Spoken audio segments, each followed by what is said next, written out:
প্রিয় দর্শক, আসসালামু আলাইকুম। আজকে তৈরি করে দেখাবো খুবই মজাদার একটা টমেটো ভর্তার রেসিপি। এইভাবে ডিম দিয়ে টমেটোর ভর্তা তৈরি করলে এত বেশি মজার হয় যে একবার বাড়িতে তৈরি করে না খেলে বুঝতেই পারবেন না।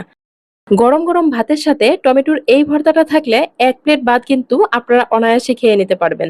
দারুণ মজার টমেটো ভর্তা তৈরি করে নেওয়ার জন্য শুরুতেই চুলায় একটা প্যান বসিয়ে পরিমাণ মতো সরিষার তেল দিয়ে দিলাম। এরপর দিয়ে দিলাম ৪-৫টা শুকনা মরিচ।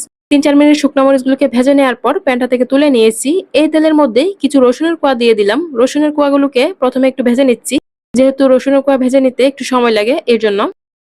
রসুনের কোয়াগুলোকে ভেজে নেওয়ার পর এই পর্যায়ে এখানে ২টা মিডিয়াম সাইজের পেঁয়াজের কুচি দিয়ে দিলাম। এরপর দিয়ে দিলাম ৭-৮টার মতো কাঁচামরিচ। কাঁচামরিচের ঝালটা আপনারা যার যার স্বাদ মতো দিবেন, যে যেরকম খেতে পছন্দ করেন।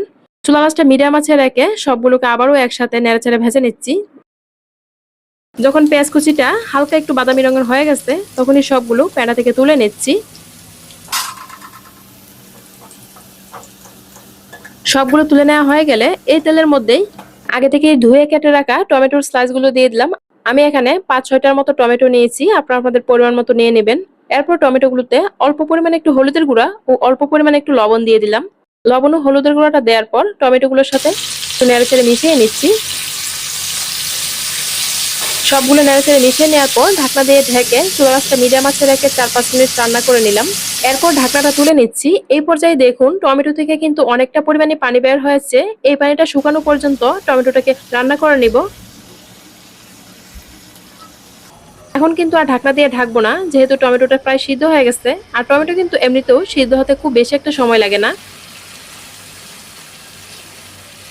টমেটোর পানিটা অনেকটাই শুকিয়ে যাওয়ার পর এখন এখানে একটা ডিম ভেঙে দিয়ে দিলাম। আমি এখানে একটা ডিম নিয়েছি, আপনারা চাইলে ২টা ডিমও নিতে পারেন। ডিমটা দেওয়ার পর হালকা একটু লবণ দিয়ে ডিমটাকে খুব ভালো করে ভেঙে নিচ্ছি। এরপর টমেটোটার সাথে ডিমটাকে খুব ভালো করে নেড়েচেড়ে মিশিয়ে নিচ্ছি। টমেটোতে থাকা এক্সট্রা পানিটা পুরোপুরি শুকিয়ে যাওয়া পর্যন্ত আর ডিমটাও ভাজা ভাজা হওয়া পর্যন্ত রান্না করে নিব। তো এই পর্যায়ে দেখুন ডিম ও টমেটোটা একদম ভাজা ভাজা হয়ে গেছে। চুলা থেকে নামিয়ে ঠান্ডা করে নেওয়ার পর চলে আসলাম ভর্তাটা তৈরি করে নিতে। আজকের ভর্তাটা আমি বাটনায় তৈরি করে নিব, আপনারা চাইলে কিন্তু হাত দিয়ে তৈরি করে নিতে পারেন। প্রথমে আমি শুকনা মরিচটা লবণ দিয়ে গুঁড়ো করে নিচ্ছি। এখন লবণটা একটু বুঝে দিতে হবে, যেহেতু শুরুতে আমরা টমেটোতে লবণ দিয়েছিলাম, ডিমেও লবণ দেওয়া আছে, এজন্য আমি এই পর্যায়ে অল্প পরিমাণে একটু লবণ দিয়ে দিলাম। শুকনা মরিচটা গুঁড়ো করে নেওয়ার পর এই পর্যায়ে এখানে একটা পেঁয়াজের কুচি দিয়ে দিলাম।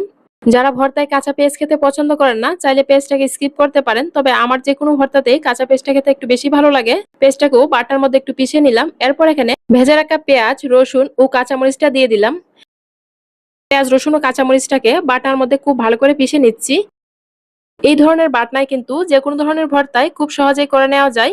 আর ভর্তা খেতেও কিন্তু অনেক বেশি মজার হয়ে থাকে। সবগুলোকে বাটনার মধ্যে পিষিয়ে নেওয়ার পর এই পর্যায়ে এখানে আমরা ভেজে রাখা ডিম ও টমেটোটা দিয়ে দিলাম।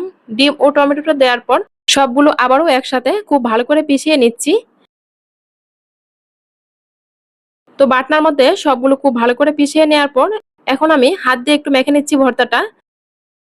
এখন ভর্তাটাতে কিছুটা পরিমাণ ধনিয়া পাতা কুচি দিয়ে দিলাম। এই ভর্তায় কিন্তু ধনিয়া পাতা কুচিটা দিলে ভর্তার আসল স্বাদটা পাওয়া যায়।